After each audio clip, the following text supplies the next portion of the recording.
Thanks, Charles. South Africa's most senior banking official says the country needs strong leadership to get through its current economic troubles. Reserve Bank Governor Gill Marcus says it's unlikely interest rates will be reduced in the short term to help the economy because of the threat of rising inflation. Meanwhile, the weak rand is causing problems for investors and businesses.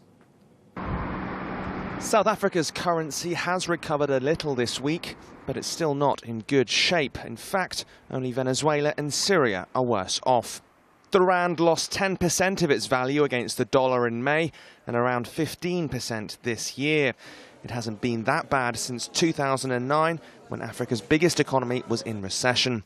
It's making life very difficult for shop owners like Akbar Mohammed.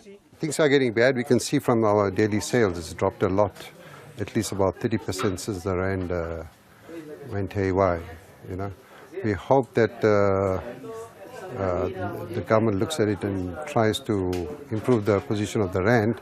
Otherwise, we're all in trouble. We have to lay off staff.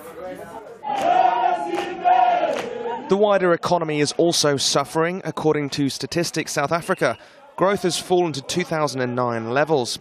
Wildcat strikes affecting its key mining industry haven't helped, and economist David Shapiro says economic growth forecasts of 3% aren't good enough. We're a kind of economy that can't grow at those numbers. We need much higher growth.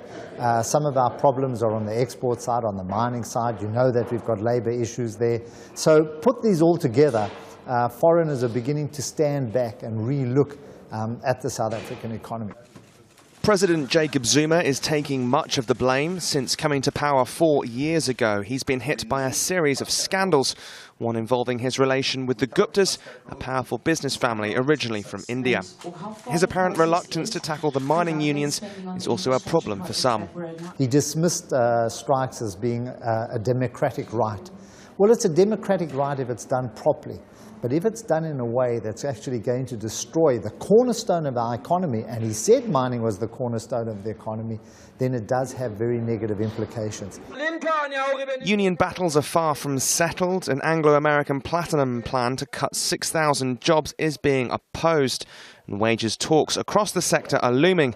One mining union wants increases of up to 60%. That's at a time when commodity prices are falling. With an election due early next year, the ruling ANC party could be damaged, although it's still likely to win.